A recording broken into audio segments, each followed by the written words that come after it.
Ya Allah. Terus bagaimana hubungan dengan anak saya yang sekolah di pesantren? Ini mau nanya. Kita sudah bersuci atau berwudu. Terima kasih Kemudian Bapak. bersihkan dengan wudunya batal. Wudunya batal. Bismillah, Assalamualaikum warahmatullahi wabarakatuh.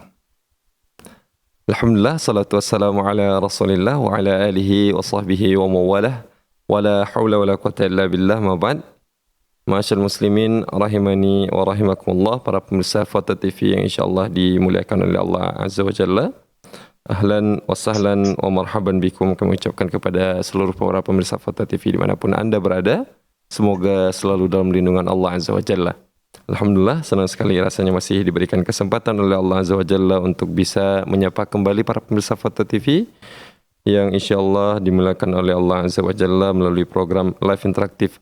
Pada kesempatan kali ini insyaAllah bertemakan Tarbiyah Islamiyah bersama Al-Ustadz Nafi' Zainuddin LCMHI Hafizahullahu Ta'ala, dan Alhamdulillah kita telah terhubung bersama Al-Ustadz melalui siaran telekonferensi. Mari sama-sama kita sapa beliau terlebih dahulu. Ya. Assalamualaikum warahmatullahi wabarakatuh. Ustadz.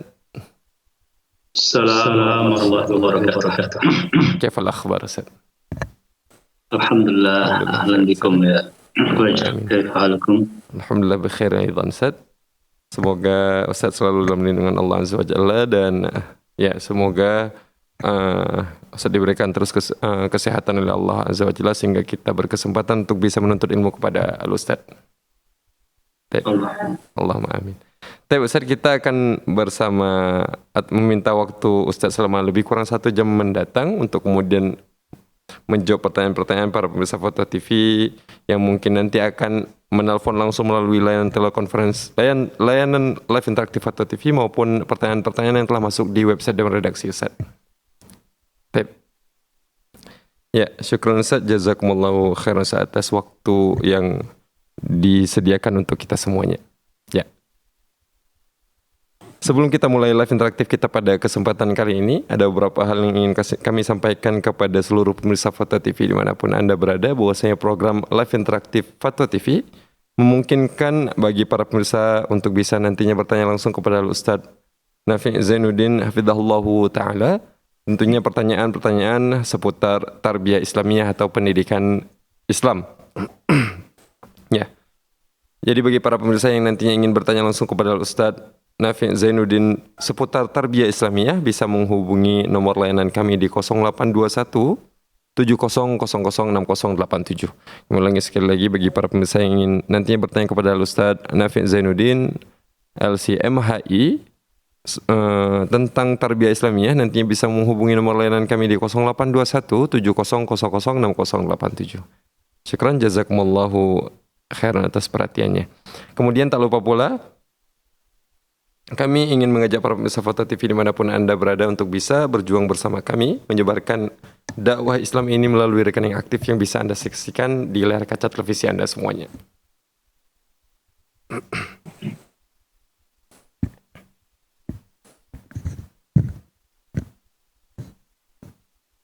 Syukran, jazakumullahu khairan atas perhatiannya.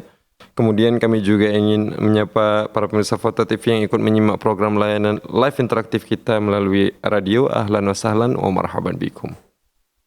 Ya.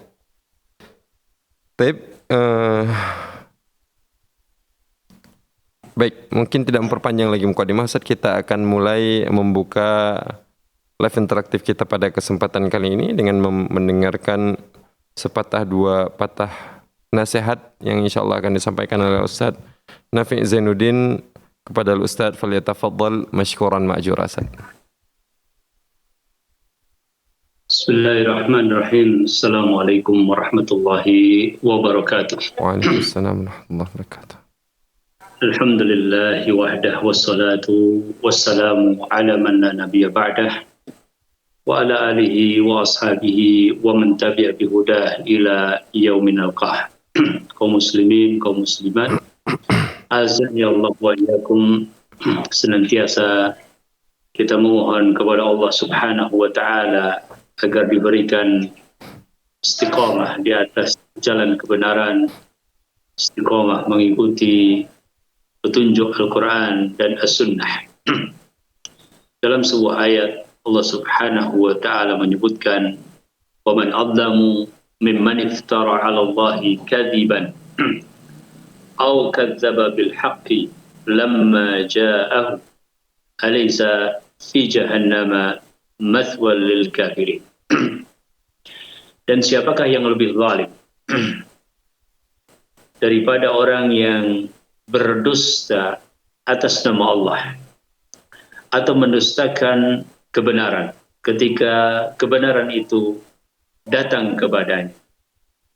Bukankah neraka jahanam adalah tempat bagi orang-orang yang kafir? Jemaah yang dirahmati Allah, di antara nikmat terbesar yang Allah Subhanahu wa taala karuniakan kepada kita adalah mengetahui dinul Islam.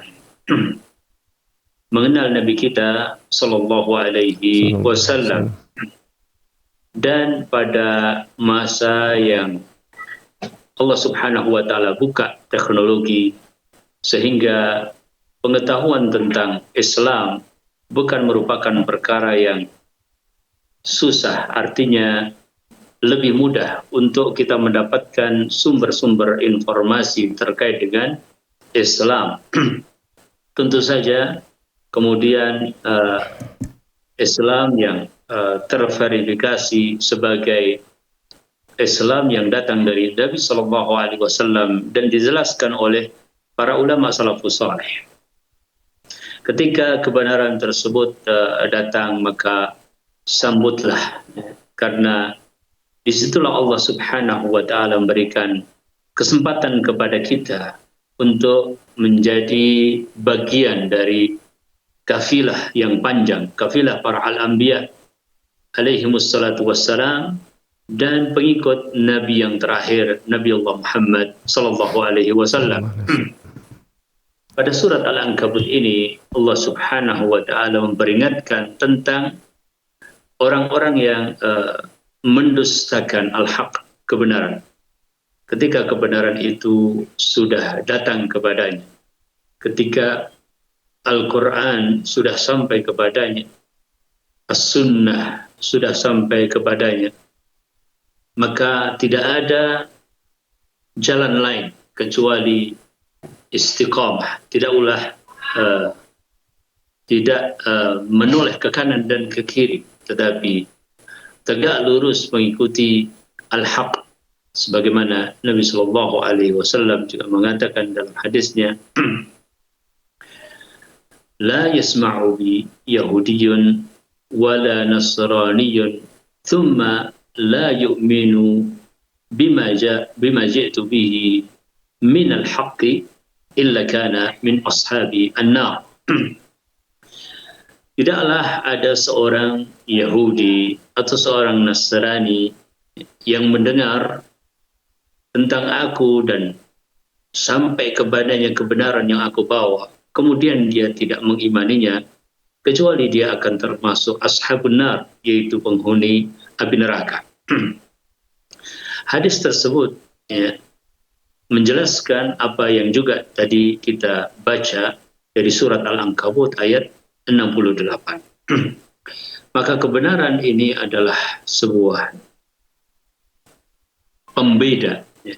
Apakah orang itu kemudian akan menjadi mereka yang benar-benar mendapatkan nikmat dari Allah Subhanahu wa taala sampai kepada hari akhirat, atau sesungguhnya dia waliyadzubillah termasuk orang-orang yang kemudian urung dari mendapatkan nikmat tersebut karena dia menolak al-haq.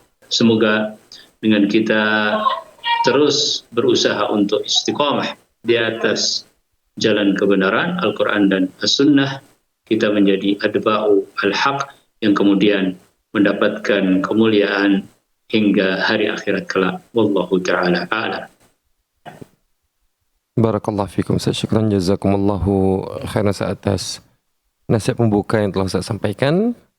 Taib, kita akan membuka layanan live interaktif kita pada kesempatan kali ini. Jadi bagi para pemirsa yang ingin mungkin bertanya langsung kepada Ustadz, bisa menghubungi nomor layanan kami seperti yang telah kita sebutkan sebelumnya di 0821 70006087.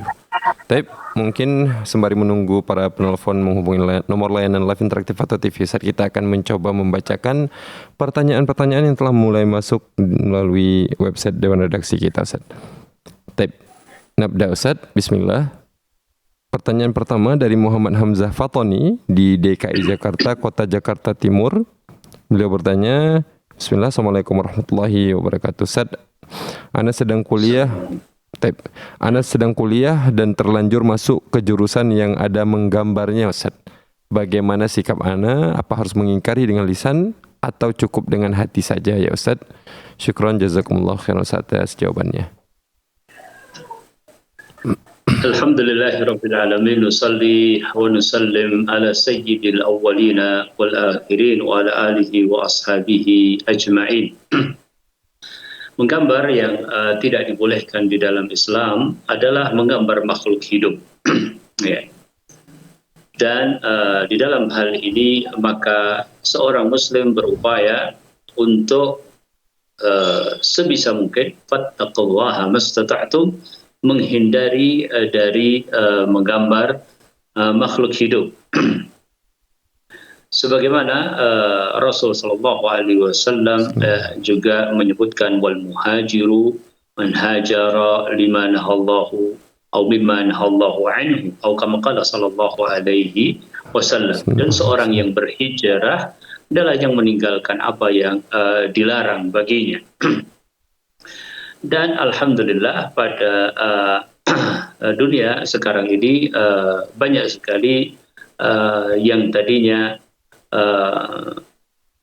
menggambar makhluk hidup sudah berubah kemudian kepada syarat-syarat yang harus dipenuhi oleh ulama yang melarang sebagaimana hadis tersebut, sehingga gambar-gambar itu tidak termasuk gambar-gambar makhluk hidup.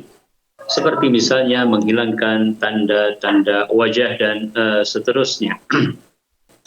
Kemudian yang kedua, harus dipastikan dari objek gambar itu, ya, karena objek gambar tentunya banyak, ya, tidak hanya makhluk hidup, ya, apalagi kalau mungkin kuliah yang dimaksudkan, Allah Taala alam, mungkin banyak alternatif yang tetap bisa dilakukan dengan tetap menghindari gambar makhluk hidup dimaksud.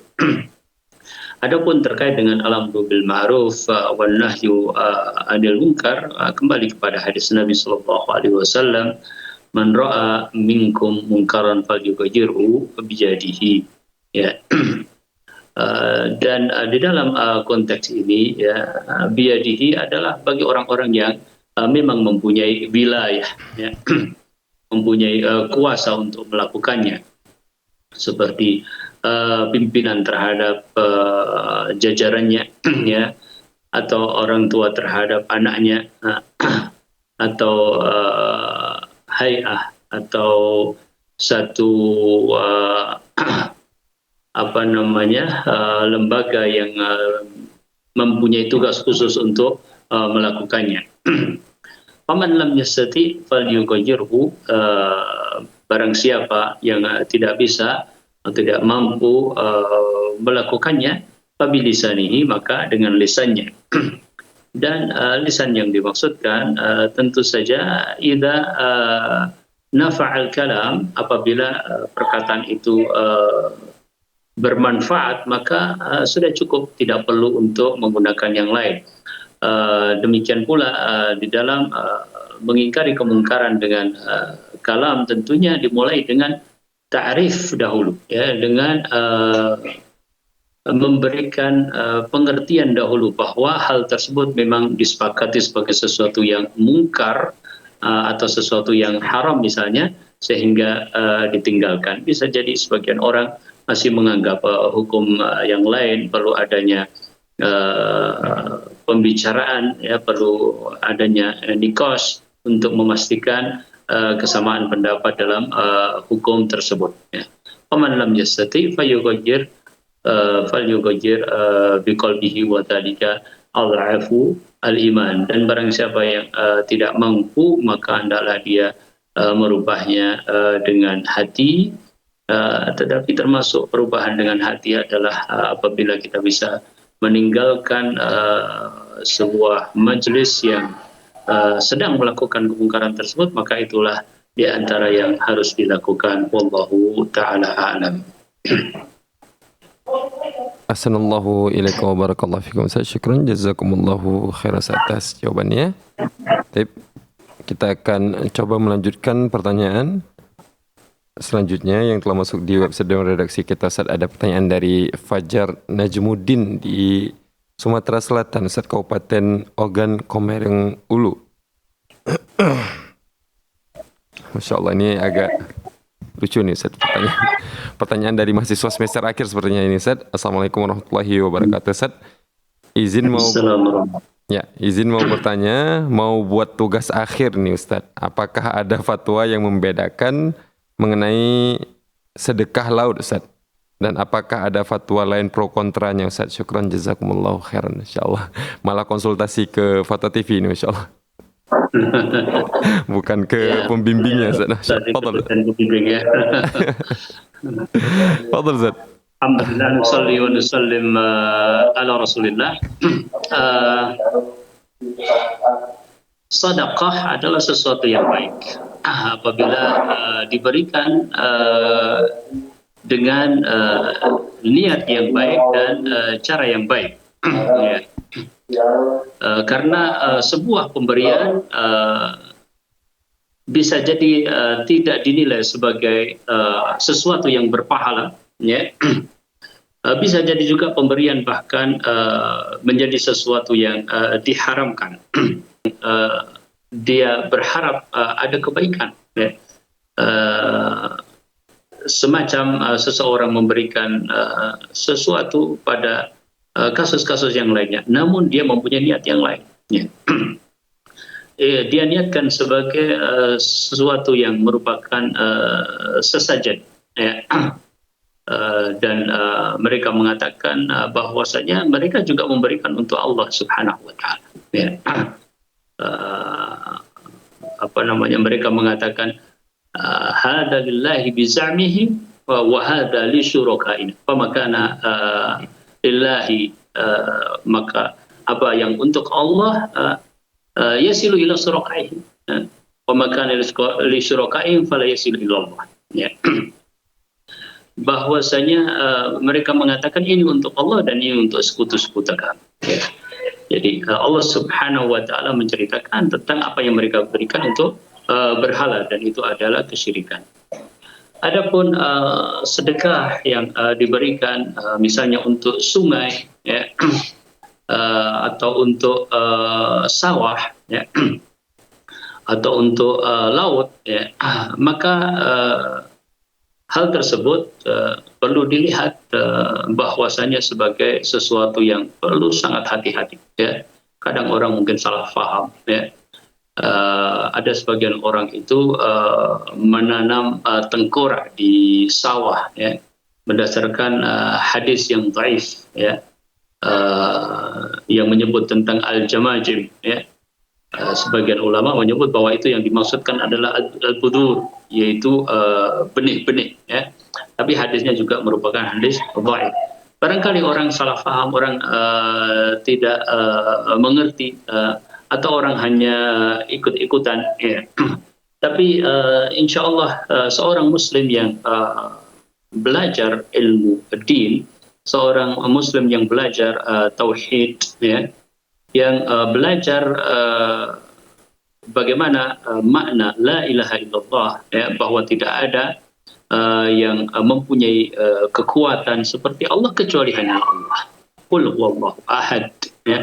Allahus samad, lam yalid wa lam yulad wa lam yakul lahu kufuwan ahad, ya. Tidak ada yang bisa mempengaruhi alam ini kecuali Allah Subhanahu wa taala. Tidak ada yang bisa mempengaruhi rezeki dengan memberikannya atau menahannya kecuali hanya Allah Subhanahu wa taala. Apalagi terkait dengan hidup dan mati, ya.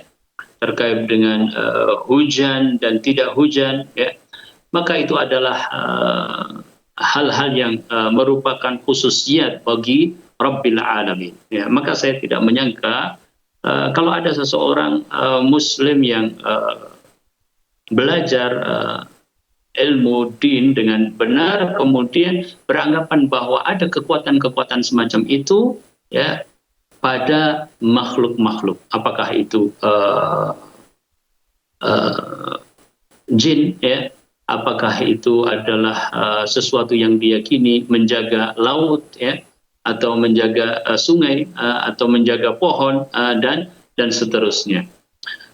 Kalau sampai pada keyakinan-keyakinan yang seperti itu, maka tentu saja, ya, adalah keyakinan-keyakinan yang sifatnya adalah syirkiyat, ya.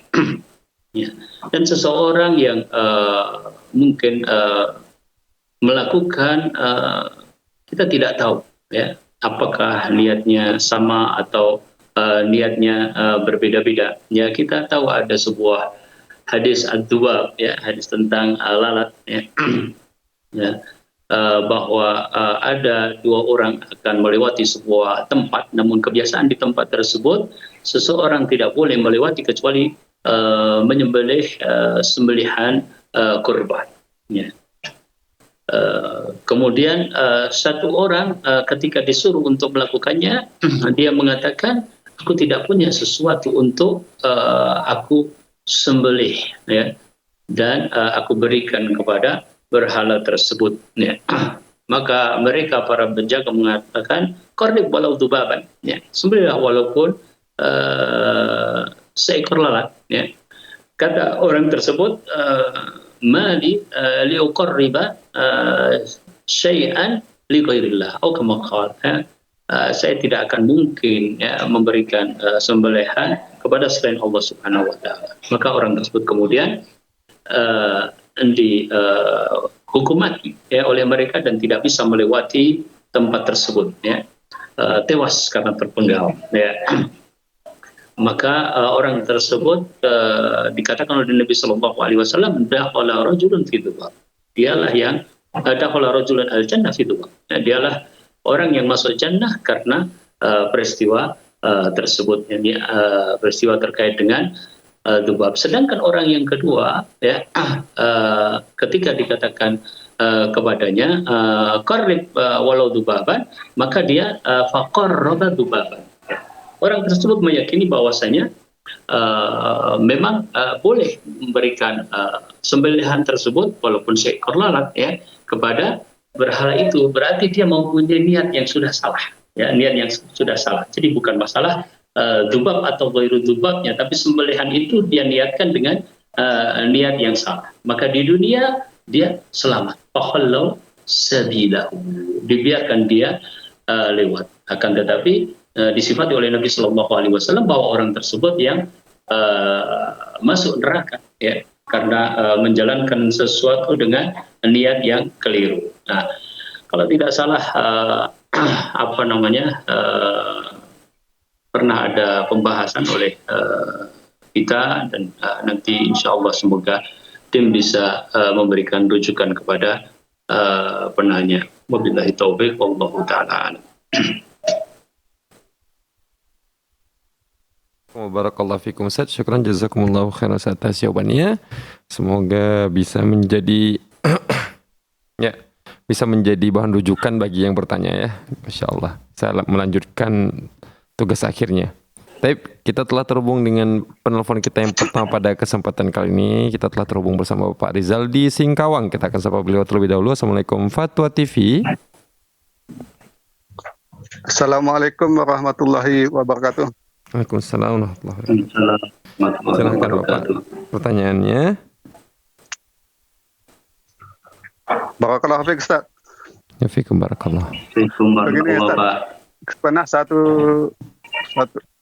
kejadian ketika anak lagi di pinggir jalan mau menstarter sepeda motor, ada dua orang menghampiri anak, Ustaz, dan bertanya, Pak, ini kantornya di mana?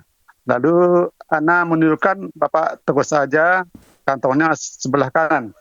Setelah Ana menjawab itu Ustaz, Ana baru sadar bahwa yang Ana tunjukkan itu tempat terjadinya transaksi riba. Iya. Pertanyaan Ana, apakah di lain kali ketika ada yang bertanya seperti itu, Ana menjawab tidak tahu, padahal Ana tahu. Apakah ini termasuk dusta yang dibolehkan? Baik. Mohon nasihatnya, sekon jadi khairan. Assalamualaikum warahmatullahi wabarakatuh. Waalaikumsalam warahmatullahi wabarakatuh. Bisa dimengerti Ustaz pertanyaannya? Baik.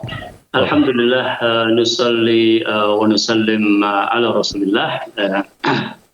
Dari apa yang ditanyakan oleh Bapak terkait dengan menunjukkan sebuah tempat yang ternyata tempat tersebut adalah tempat untuk sesuatu yang terkait dengan riba misalnya atau yang lainnya. Ya. Yang pertama bahwa tidak ada kesalahan ketika kita melakukan sesuatu yang kita tidak tahu. Tapi tadi ditanyakan tentang bagaimana di lain waktu, ya, apabila kita mengetahui hal tersebut. Tentu kita tidak bisa mengeneralisir karena tidak setiap orang yang datang ke satu tempat mempunyai tujuan yang sama, walaupun ya Allah Ta'ala alam ada indikasi yang kemudian menguatkan seseorang mau terjerumus misalnya ke dalam sesuatu yang diharamkan misalnya, atau sesuatu yang berbahaya misalnya, maka boleh seandainya kita melakukan hilah, ya. Ketika ada indikasi-indikasi bahwa seseorang akan melakukan hal tersebut, ya, bercermin wallahu ta'ala alam, ya, kepada seorang yang sedang dalam keadaan marah dan membawa senjata, ya, kemudian bertanya kepada Abdullah ibn Abbas radhiyallahu ta'ala anhuma tentang hukum orang yang membunuh, ya. Maka dijawablah bahwa hal tersebut adalah kekal di neraka atau hal semacam itu, dan di dalam Al-Quran disebutkan tentang hal tersebut, tetapi maksudnya dijelaskan oleh para al-mufassirun bahwa maksudnya adalah al-mukthu at-tawil, ya, yaitu tinggal dalam keadaan lama. Seandainya kita bayangkan kalau dijawab bahwa taubat seseorang yang membunuh adalah diterima kalau seandainya dia bertobat, mungkin dia akan melakukan kejahatan terhadap pembunuhan tersebut. Jadi hilah dalam hal itu wallahu ta'ala alam adalah merupakan salah satu cara agar seseorang tercegah dari sebuah kemungkaran, wallahu ta'ala alam. Barakallahu fikum. Syukran jazakumullahu khairan atas jawaban yang telah disampaikan. Semoga bisa dipahami bagi yang telah bertanya. Baik. Ya, kita akan melanjutkan pertanyaan selanjutnya yang telah masuk di website Dewan Redaksi kita, Ustaz, dari Bapak Bambang Sutrisno di Kabupaten Boyolali, Provinsi Jawa Tengah. Beliau izin bertanya. Yang pertama, Ustaz, adakah sholat safar, Ustaz, ketika seorang muslim mau bersafar? Kemudian yang kedua, bolehkah sekali safar untuk dua manasik umroh, Ustaz? Mohon penjelasannya, syukran jazakumullahu khairan. Alhamdulillahirabbil alamin, wassalatu wassalamu ala sayyidil awwalina wal akhirin. Salat safar atau yang dimaksudkan adalah salat sebelum safar, ya. Biasanya didasarkan pada satu riwayat yang ada di dalam sebuah riwayat, saya lupa apakah pada musnad atau yang lainnya, yang jelas bahwasanya riwayat tersebut menjelaskan bahwa Nabi Shallallahu Alaihi Wasallam memerintahkan untuk melakukan sholat 2 rakaat apabila ingin keluar rumah, sehingga terhindar dari hal-hal yang buruk, ya. Jadi rakaatain tamna'anika yang akan menghalangi dirimu mimma kharajisu atau kama qala sallallahu alaihi wasallam. Demikian juga ketika datang ke rumah. Ya.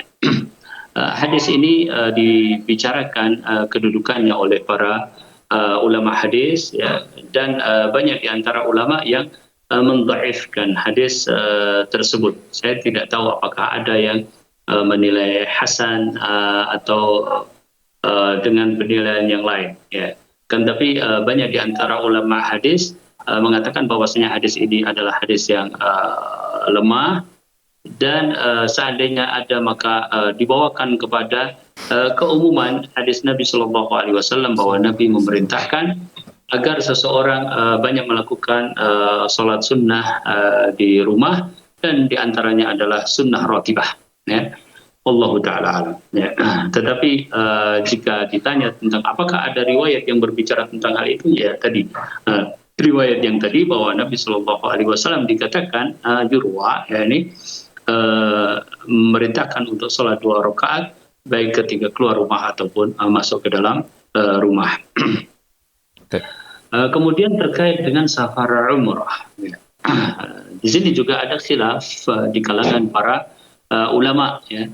Apakah dalam sekali safar umrah boleh melakukan umrah lebih dari 1 kali? Ya. Syekhul Islam Ibnu Taimiyah rahimahullahu taala menguatkan, dan demikian juga beberapa ulama kontemporer menguatkan bahwa sekali safar untuk 1 umrah. Ya. Di antara dasarnya adalah apa yang dilakukan oleh Nabi Shallallahu Alaihi Wasallam, ya, bahwa di saat Nabi Shallallahu Alaihi Wasallam berada di Makkah, ya, 19 hari, ya, tapi Nabi Shallallahu Alaihi Wasallam tidak diriwayatkan kemudian melakukan umrah berkali-kali, ya. Demikian juga dengan para sahabat ridwanu alaihim ajma'in, dan atas dasar itulah maka beliau rahimahullahu taala menguatkan bahwasanya sekali safar adalah untuk sekali umrah, ya. Tapi memang ada ulama yang membolehkan, bahkan di kalangan tabi'in juga disebut tentang hal ini, tetapi mereka membuat ukuran, ya.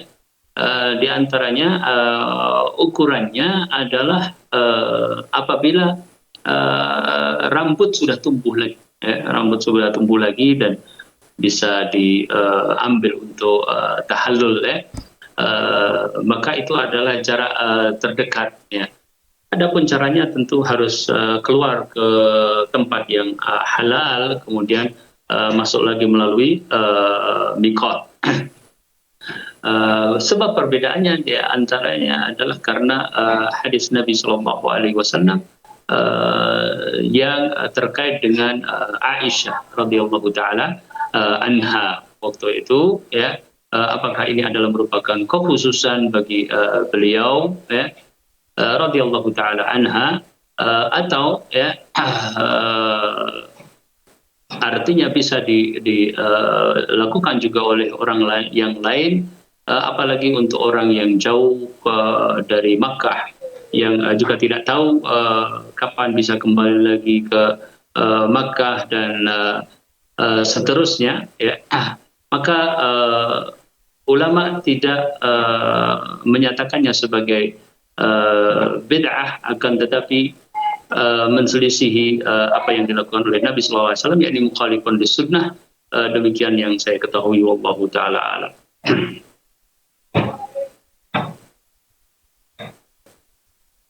Allah fikum, saya syukran, jazakumullahu khairan atas jawaban yang telah disampaikan. Dan kita masih memiliki waktu untuk kemudian bisa kita optimalkan, dan saya rasa belum ada penelpon yang masuk melalui layanan live interaktif kita, maka kita akan lanjut membacakan pertanyaan yang telah masuk melalui website dan redaksi, Ustaz. Pertanyaan selanjutnya, Ustaz, dari Sultan Alauddin Abdul Salam di Jawa Barat, Kota Bekasi. Dia bertanya, izin bertanya, Ustaz, Semoga Allah Azza wa Jalla selalu menjaga Ustaz dimanapun Ustaz berada. Saya berencana ingin membuka tempat mengaji untuk anak-anak di rumah saya, Ustaz. Pertanyaannya, bolehkah saya memasang tarif per anak untuk pengajian anak-anak tersebut, Ustaz? Syukran, jazakumallahu khairan. Ya. Alhamdulillah, nusalli wa nusallim ala Rasulillah. Ya. Mayoritas ulama membolehkan akhdul ujrah, ya, mengambil upah dari mengajarkan kitabullah Al-Quranul Karim, ya. Bahkan hal ini karena memang didasarkan pada riwayat yang menyebutkan inna min khairi ma akhadtum min al-ujrah kitabullah atau kama qala sallallahu alaihi wasallam. Di antara hal yang paling baik atau upaya yang paling baik yang kau ambil adalah dari mengajarkan kitab Allah Subhanahu wa taala. Adapun memasang tarif karena ada sebuah proses pembelajaran, maka wallahu taala alam ini termasuk akad seperti ijarah, ya. Jadi ada jasa di situ dan ada manfaat di situ, ya. Bahwa selama ada tarif yang jelas, ya, kemudian ada manfaat yang jelas, maka itu adalah termasuk akad yang insya Allah taala dibolehkan. Wallahu taala a'lam. Ahsanallahu ilaikum barakallahu fikum. Syukran jazakumullahu khairan atas jawabannya. Ya, baik. Kita masih bisa optimalkan waktunya. Kita akan membacakan pertanyaan selanjutnya dari Muhammad Farhan di Riau, Kabupaten Bengkalis. Baik. Bismillah, Assalamualaikum warahmatullahi wabarakatuh. Ustaz, ana ingin bertanya, ana memiliki seorang akhwat yang ana sukai, namun ana masih enggak bisa untuk tidak melupakan dirinya. Bagaimanakah kiat-kiat agar ana diberikan akhwat yang sesuai dengan tuntunan Rasulullah SAW? Syukran, jazakumullahu khairan, insyaallah nih. Kegalauan anak muda, sudah. Antum yang senyum-senyum. Nah, alhamdulillah, nusalli wa nusallim ala Rasulillah. Ya. Pernikahan adalah salah satu di antara hal yang tentu sangat diharapkan oleh seorang yang ingin iffah. Ya. Afwan Ustaz, sebelumnya Ustaz, Anda sampaikan, operator tolong kameranya bisa dipindahkan ke Ustaz, di switch kameranya ke Ustaz. Ya, masih operator, ya, biar jawabannya lebih baik. Fadhal Ustaz, dilanjutkan. Ya. Jangan mentang-mentang pembahasannya tentang cinta nih asik disorot ke saya nih Ustaz. Ini antum yang senyum-senyum. Parah. Ya, fadhal Ustaz. Syukran jazakallahu. Ya, nikah adalah sunnatul anbiya, merupakan satu hal yang Nabi Shallallahu Alaihi Wasallam menganjurkannya dengan sangat jelas, ya. Ya ma'syar syabab, ya, man istata'a minkumul ba' falyatazawwaj, ya. Dan merupakan rahasia Allah Subhanahu wa taala, ya, di mana Allah pertemukan antara seorang hamba laki dengan hambanya perempuan, kemudian Allah Subhanahu wa taala ikat di dalam ikatan yang ghalidh, ya. Dan Allah Subhanahu wa taala menganjurkan, ya, sebagai makna dari firman Allah Subhanahu wa taala bahwasanya at-tayyibat lit-tayyibin wat-tayyibun lit-tayyibat, agar kita menjadi seorang yang baik, seorang yang saleh, ya, sehingga dimudahkan untuk mendapatkan wanita yang baik dan wanita yang saleh, ya. Dan adapun ini seseorang mungkin pernah mengetahui seorang wanita, ya, pernah tahu orang wanita, ya, itu mungkin bagian dari sesuatu yang apabila kemudian dipertemukan di dalam ketaatan kepada Allah Subhanahu wa taala, maka boleh-boleh saja kalau memang dia sudah alhamdulillah salihah, ya, kemudian baik, ya, dan banyak hal yang mungkin kita merasa ada kecocokan, sebagaimana Nabi Sallallahu Alaihi Wasallam juga katakan, falyanzur ila ma yad'uka ila nikahiha, maka hendaklah engkau melihat kepada sesuatu yang menjadikanmu termotivasi untuk menikahinya. Ya. Tapi kalau seandainya misalnya ada sesuatu yang kemudian dirasa sudah kurang pas, ya, mungkin jauh dari kesalehan, ya, mungkin jauh dari agama, padahal Nabi Shallallahu Alaihi Wasallam mengatakan bahwasanya fatfar bidzatiddin taribat yadaka, engkau jadikan yang terakhir itu ukurannya adalah agama, ya, maka engkau akan beruntung, ya. Dan itulah sebaik-baik perhiasan dunia, ya, wa khairu mata'iha al-mar'atu as-salih. Namun apabila ternyata hal-hal itu nampaknya jauh dari wanita yang pernah kita kenal, ya, dan harapannya juga jauh untuk kemudian dia menjadi salihah, tentu kita berdoa agar Allah Subhanahu wa taala lindungi kaum muslimin, kaum muslimat semuanya, dan Allah berikan kepada kaum muslimat kesadaran untuk berhijab, kesadaran untuk menuntut ilmu, kesadaran untuk menjadi wanita salihat, ya, yang dijaga oleh Allah Subhanahu wa taala. Seandainya ternyata kita mendapatkan nampaknya jauh, kemudian kita mantap untuk melupakannya walaupun belum bisa melupakannya, ya, ingat juga kepada hadis Nabi Sallallahu Alaihi Wasallam, ya, yang mananya man taraka syai'an lillahi awwallahu khairan minhu, ya, barang siapa yang meninggalkan sesuatu karena Allah, maka Allah akan berikan kepadanya ganti yang lebih baik, ya.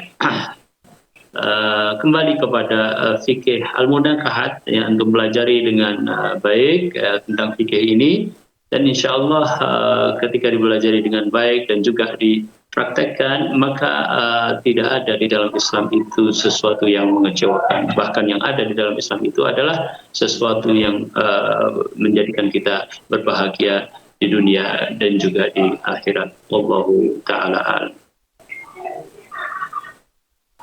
Assalamualaikum ilaikum barakallahu fikum. Saya syukran jazakumullah khairan, dan kita mungkin optimalkan satu penanya lagi yang telah masuk di melalui live interaktif kita, ya, pada kesempatan kali ini. Kita akan coba sapa beliau terlebih dahulu. Ada, ya, ikhwan kita dari Bengkulu. Assalamualaikum Fatwa TV. Assalamualaikum warahmatullahi wabarakatuh. Ya, Ustadz. Assalamualaikum warahmatullahi wabarakatuh. Silakan, Bapak. Ya, izin bertanya, Ustadz. Bagaimana caranya? Jadi, bagaimana cara mendidik, ya, agar anak kita dan istri kita menjadi orang-orang yang soleh, Ustadz? Cukup, Bapak, ya? Ya, cukup, ya. Syukron, jazakallahu khair. Assalamualaikum warahmatullahi wabarakatuh. Assalamualaikum warahmatullahi wabarakatuh. Masya Allah, ini menjadi nasihat penutup mungkin, Ustaz. Fadhal, Ustaz. Alhamdulillah, nusalli wa nusallim ala Rasulillah. Ya, segala upaya kita harus berupaya. Segala usaha kita harus usahakan, tetapi daya dan upaya itu kembali kepada Allah Subhanahu wa taala, sehingga kita berdoa kepada Allah Subhanahu wa taala. Rabbana, ya, hab lana min azwajina wa dhurriyyatina qurrata a'yun waj'alna lil muttaqina imam. Ya. Kita tahu bahwasanya para al-anbiya alaihimus salatu wassalam melakukan dua hal tersebut. Yang pertama adalah berusaha dan yang kedua adalah berdoa. Ya. Bahkan kalau kita mempelajari bab doa di dalam kesolehan istri dan juga kesolehan dzurriyyah, itu adalah dilakukan sebelum bahkan berkeluarga. Ya. Oleh karenanya kita jangan berhenti untuk berdoa ini. Ya. Sebagaimana Nabi Zakaria, ya, terus berdoa ya kepada Allah Subhanahu wa Ta'ala dalam keadaan sudah sepuh, ya, dalam keadaan sudah rambut putih, ya, meminta dzurriyyah thayyibah. Ya. Kemudian yang berikutnya, kita di rumah sebagai kepala keluarga, ya, juga sebagai da'i, artinya sebagai seorang yang mengajak kepada kebaikan. Apabila kita sudah baik dalam diri kita, maka di samping kita menjaga kesolehan diri, kita mengajak anggota keluarga. Ya, namun kalau kita berbicara memulai, tentu kita mulai dari diri kita sendiri. Ya. Selain itu, kemudian kita menjadi da'i di dalam rumah kita. Ya. Dan di antara sifat ad-da'iyah, ya, agar kemudian orang-orang yang kita ajak mau mengikuti ajakan kita adalah bagaimana menanamkan rasa percaya. Ya. Bagaimana mereka merasa percaya kepada kita, bagaimana mereka merasa nyaman terhadap kita, bagaimana mereka merasa bahwa kita memang mengajak kepada kebaikan. Tentunya di dalam hal ini maka terkait utamanya adalah dengan qudwah. Ya. Kita berusaha untuk meneladan, menjadi tauladan, ya, menjadi tauladan di dalam rumah kita sendiri bagi istri dan anak-anak kita. Ya. Adapun rincian bagaimana menjadi teladan ini, kita juga perlu membaca sirah Nabi Shallallahu Alaihi Wasallam. Kadang Nabi Shallallahu Alaihi Wasallam pada asar begini menghampiri istri-istrinya, kemudian duduk dan bercakap-cakap dengan mereka. Kadang Nabi Shallallahu Alaihi Wasallam, sebagaimana dikatakan oleh Aisyah, kalau di rumah itu melakukan seperti yang dilakukan oleh umumnya orang, ya, memperbaiki sendal, menjahit, ya, dan seterusnya. Kadang Nabi Shallallahu Alaihi Wasallam atau Nabi Sallallahu Alaihi Wasallam di antara yang beliau lakukan menunjukkan kasih sayangnya terhadap istri dan anaknya, baik dalam bentuk perhatian, ya, ataupun dalam bentuk keharmonisan, ya, dan hal-hal yang lain. Tentu contoh kita dalam hal ini adalah Nabi kita Sallallahu Alaihi Wasallam, dan ada baiknya memang dibaca, ya, bagaimana Nabi Sallallahu Alaihi Wasallam kesehariannya di rumah, dan itu adalah bagian dari potret bagaimana Nabi Sallallahu Alaihi Wasallam mengajak istri dan juga keluarganya. Termasuk ketika Nabi Sallallahu Alaihi Wasallam juga pernah menunjukkan ada semacam marah kepada Aisyah dan seterusnya. Ya.